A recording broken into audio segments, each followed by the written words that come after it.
$186 million, 120 children on a cargo ship racing toward international waters, and a diplomat who used charity as cover for the unthinkable. This is the story of how diplomatic immunity became a weapon and how federal agents had 15 minutes to stop a nightmare from disappearing forever. 8:12 a.m., Minneapolis. The Somali consulate, polished floors, framed portraits, the quiet formality of diplomacy. But when federal agents opened Safia Abdiwaram's private office, the atmosphere shifted, the air grew heavier, and the truth could no longer hide. If these numbers shock you, hit like now so more people see what was hidden behind diplomatic protection. Behind the polished desk lay 24 black bundles, marked with the CJNG insignia, stacked with the confidence of repetition. A concealed handgun rested in a velvet drawer, a silver suitcase beside it, filled with cash that no honest life could explain. For years, Safia had been praised as a bridge between cultures, a voice of charity, community, goodwill. But in that room, the illusion shattered. This was not diplomacy. This was infrastructure for something far darker. By 10:47 a.m., admiration had vanished, replaced by spreadsheets, banking trails, totals too large to ignore. Across the evidence table lay 12 years of financial movement, more than $186 million routed through charity grants, cultural foundations, community outreach programs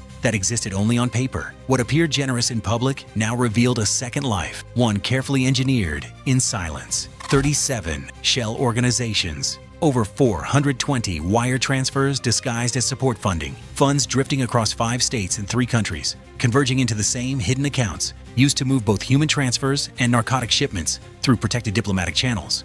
Community programs were not relief, they were leverage. Donations were not compassion, they were keys that unlocked doors inside city offices and local institutions. The deeper investigators read, the clearer the truth became. This was not a diplomat serving a community, this was a system, and she was the one guiding its every movement. Comment system. Few believe this was more than one person, it was a machine. The airport arrest came too late. At 3:26 p.m., Minneapolis-St. Paul International Airport felt ordinary. Rolling suitcases, quiet announcements, travelers disappearing into terminals without notice. But one figure stood apart. Safia Abdiwarami arrived at the departure gate with diplomatic clearance, a first-class ticket, and a suitcase that carried no hesitation. Her flight was scheduled to leave the country within the hour. She did not run. She moved like someone who had escaped before. Federal agents closed in only after a final alert reached the command desk, a maritime signal tied to her name, a cargo manifest flagged 3 hours after departure. A vessel registered under Safia's corporate network had left port, already deep into open water. Its cargo did not list freight. It listed human transfers, and covert narcotics consignments moved through the same network. And beneath that sealed manifest was the number that drained the room of air. 120 missing American children, already in transit. Her arrest stopped one departure, but the clock had already started somewhere else. If you want the children rescued, tap like now. Comment save them to stand with agents risking everything tonight. The race against time began. By 9:58 p.m., the coastline had vanished behind darkness, and the only thing breaking the still water was a cargo vessel pushing steadily toward international waters. It had been at sea for just over 3 hours, but 3 hours was enough for the ship to drift beyond easy reach, enough for the children on board to disappear forever if the next decision came too late. Inside the federal command room, the atmosphere tightened. As new data streamed in, thermal scans confirmed movement on the upper decks. Intercepted chatter pointed to a private security force, not amateurs. 60 hired mercenaries, armed with advanced rifles and compact launchers, men accustomed to operating in places where witnesses never returned. The United States could not afford hesitation. FBI, DEA, DHS, and the U.S. Coast Guard activated a joint strike package designed only for missions where time was measured by heartbeats. 5 stealth drones lifted into the air, slipping above cloud cover like silent predators. 30 suicide intercept drones, armed with disabling charges, followed behind, forming a protective web ahead of tactical teams. 2 destroyer escorts shifted position offshore. A submarine slid beneath the waves toward the vessel's blind side, and on the surface, fast response boats prepared for the most dangerous phase, boarding. The order came without a dramatic countdown. It came as a single sentence. Move, secure the children first, type rescue. If you were with the agents who went into darkness for those children, the boarding was violent. The first drone feed showed mercenaries spread across key choke points, stairwells, cargo doors, observation rails. They were not panicking, they were preparing. Floodlights snapped on, shadows shifted, positions tightened. Then contact was made. Fast approach craft surged forward as drones dropped into precision paths, mapping every angle of the ship in real time. Coast Guard teams hooked onto the hull, climbing with practiced coordination. A gust of wind pushed against them, but not one agent slowed. Every second spent outside was a second the children did not have. Inside the main deck, teams split. One group clearing crew quarters, another pushing toward the reinforced cargo hold. The mercenaries reacted with cold efficiency, repositioning fast, forcing agents to adapt under pressure. A federal operator was hit during the advance, but refused evacuation, shielding a cluster of children already found trembling behind a bulkhead. Minutes stretched, breath shortened, commands cracked through radios like sparks. The fight did not sprawl. It compressed, hallway by hallway, door by door, until momentum shifted. The drones overhead released their disabling charges at pre-marked points, blocking the mercenaries' final fallback routes. Within 15 breathless minutes, 9 hostile operatives were neutralized. The remaining forces surrendered under overwhelming pressure. And then, at last, the sound the entire operation had waited for. All 120 children secured. Repeat, all secured. In that moment, the ocean seemed to exhale. The danger was not gone. The network behind them still existed, but the night had been won. 15 minutes had rewritten the fate of 120 lives. Comment heroes. If you believe these agents deserve recognition, what they found on the ship was worse. By 12:12 a.m., the cargo vessel that had once drifted toward a dark destination now sat motionless beside a federal staging pier. Floodlights washed over its steel hull, revealing dents, rope marks, the desperate fingerprints of a journey meant to erase 120 young lives. But the true weight of the night was not measured in the distance the ship had traveled. It was measured in what federal teams found. Once they began tearing it open, layer by layer, the children, exhausted and shaken, were escorted gently toward medical tents. Some were too tired to speak. Others clung to the coats of agents who had risked everything for them. The sight alone shifted the mood of the pier. Victory was real, but so was the cost of how close America had come to losing them. The vessel's interior told a different story, one cold, calculated, industrial. Behind the reinforced cargo doors, investigators found a 3-tier holding structure welded into the ship's frame. Each tier contained rows of small partitioned compartments, just large enough for a child to sit, but not stand. Metal latches had been installed recently. Air vents were covered with coarse mesh. No names were written anywhere, only numbers. It was a transport system, not an accident, not chaos, but planning. In the mechanical bay, agents discovered a waterproof tablet still powered on. Its last transmission list was clear. 120 units confirmed. ETA to buyer, 19 hours. The number did not shock the room. They already knew the count. What shocked them was the final line. Next procurement window, 14 days. This wasn't a one-off operation. This was a supply chain, type supply chain. If you understand, this was infrastructure, not isolated crime. The documents revealed everything. To understand its scope, forensic teams began unloading containers stacked at the aft section of the ship. What they cataloged spread across 3 long tables, documents showing 12 prior voyages, tied to shell companies under Safia's control, GPS logs from ports in 5 countries, payment records linked to crypto wallets worth $41 million, international correspondence hinting at buyers who expected deliveries on fixed schedules. And then came the darkest discovery, a binder sealed in plastic, hidden behind a panel inside the captain's cabin. Inside it were profiles of 311 missing children from U.S. states, stretching from Minnesota to Virginia. Many files were marked with green check symbols. Others were tagged with red question marks. Taken together, the binder was undeniable proof. Safia's network had been operating long before this ship ever left port. Agents reviewing the documents fell silent. Even the most seasoned among them, people who had seen trafficking networks before, had never encountered one wrapped so tightly in diplomatic protection.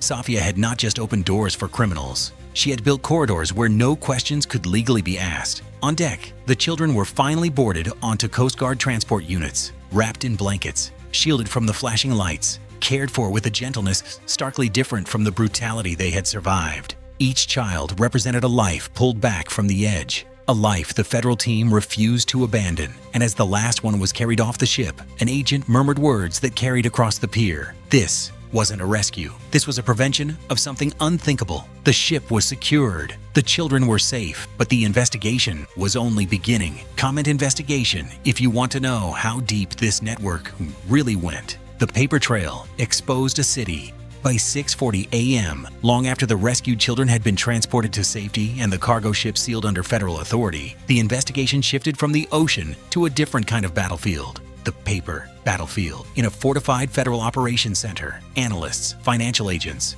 counter-trafficking units gathered around screens glowing with data. The question was no longer who Safia was. That answer had been exposed in cold, unmistakable detail. The real question was, how far did her network reach, and who else had helped her build it? When agents began pulling the digital threads, the system unraveled faster than anyone expected. Safia's influence had not been built through fear or force. It had been constructed through access, the kind of access only diplomacy could grant. Her financial records revealed 37 shell foundations, but now a larger pattern surfaced. 9 US-based nonprofit organizations, all registered legitimately, all receiving hundreds of thousands of dollars annually, and all funneling portions of those funds into accounts linked back to international handlers. What the public saw as charity was, in truth, a laundering circuit disguised as cultural outreach.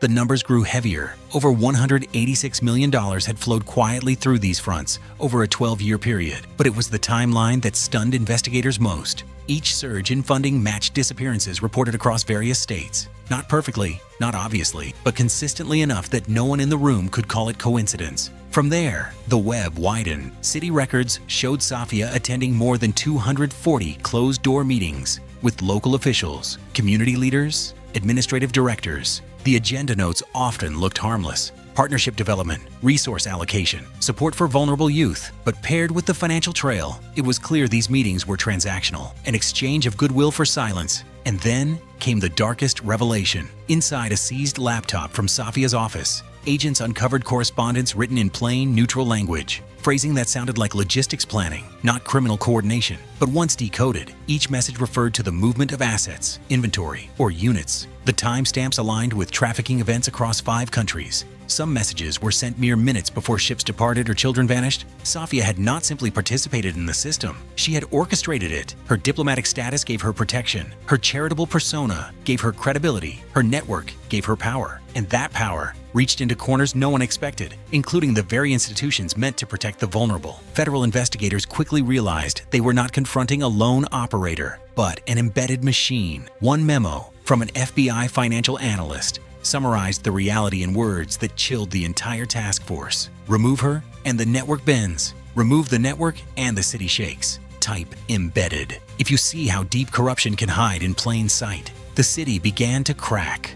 More subpoenas were issued, more files unsealed, more names surfaced. Assistants, consultants, cultural advisors, even 2 mid-level local officials who had accepted donations totaling nearly $1.3 million over several years. Each revelation widened the scope. Each discovery made clear how deeply Safia had woven herself into legitimate systems. The woman arrested at the airport was not merely fleeing justice, she was fleeing exposure. Because the empire she built was not made of walls or weapons, it was made of trust. And now, for the first time, that trust was cracking open. By the time dawn settled over Minnesota, the city looked unchanged. Commuters filled the roads, shop lights flickered on. The hum of routine returned, as if the night before had been nothing more than a passing storm. But inside the Federal Command Center, no one mistook normality for stability. The rescue, the arrests, the evidence, all of it had cracked open a truth far larger than Safia herself. For the first time, investigators could see the shape of the machine she had built.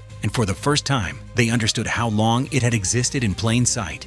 As agents worked through the final hours of operation, a pattern emerged across newly unlocked files. Safia had not selected her collaborators at random. Every person drawn into her orbit, whether through bribes, favors, or promises, had held a specific position in the system. A permit approver, a community liaison, a cultural program director, a school administrator, even 2 transportation officials who approved logistical routes without a single inspection. Each role by itself looked harmless. Together, they formed a lattice of access, so seamless that no red flag had ever appeared. The numbers confirmed the scale: 311 missing child profiles, cross-referenced with port activity in 5 countries, 12 documented voyages, each disguised beneath legitimate shipping manifests, more than $41 million circulating through accounts designed to vanish money the moment it appeared.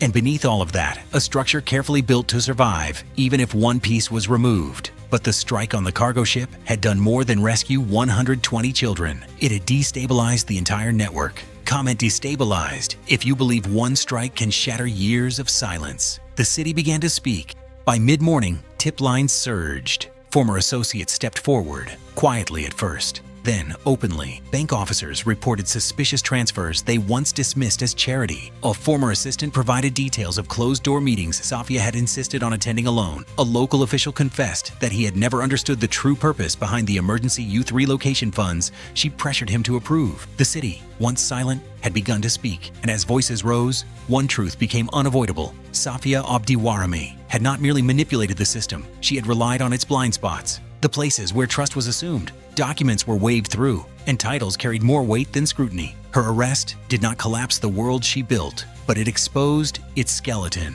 a map of vulnerabilities woven into institutions Americans trusted every day. And while federal teams celebrated the lives saved, they also confronted a deeper, heavier realization. If one diplomat could bend an entire community structure to her will, how many other systems might already be compromised without anyone noticing? By early afternoon, as agents filed their final reports, a quiet stillness settled over the operations room. Screens dimmed, evidence crates were sealed, voices softened. The night's adrenaline had faded, leaving only the weight of what had been prevented and what had been uncovered. One senior investigator, a man with decades of service, summarized it with a clarity no one else could express. Stopping her wasn't victory, it was a warning. Type warning. If you understand this case revealed something bigger than one arrest, the lesson matters most. A warning that danger no longer hid in alleys or abandoned warehouses. It hid in offices, in charities, in diplomatic signatures, and in systems built on trust. Safia was in custody. The children were safe, but the country had been shown a truth impossible to forget. Sometimes the darkest threats are not the criminals we see, but the institutions we never question.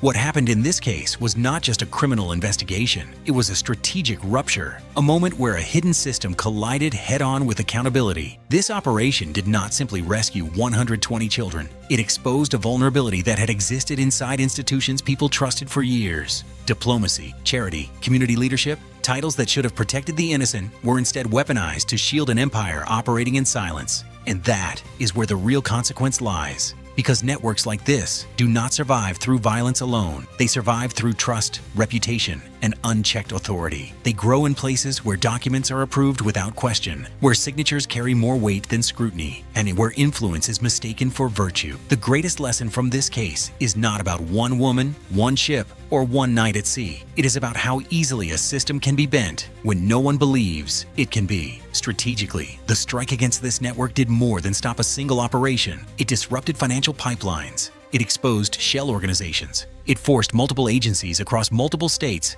to re-examine how humanitarian programs and cultural initiatives are monitored. And it raised a question no one can afford to ignore. If one diplomat could build corridors that no one questioned, how many other corridors still exist? This case reminds us that protection does not come from assuming good intentions. It comes from asking difficult questions even when the answers are uncomfortable. It comes from oversight, from accountability, from the courage to look beneath polished surfaces and ceremonial titles. And above all, it reinforces a timeless truth. Evil does not always hide in darkness. Sometimes it stands beneath bright lights, wearing respectability. If you are still here listening to this story, it means you care about truth, about justice, about the protection of those who cannot protect themselves. Your voice matters more than you realize. Tap like if you believe cases like this must be brought into the light. Comment accountability if you agree that systems built on trust must also be built on oversight. And share this video, not for numbers, not for views,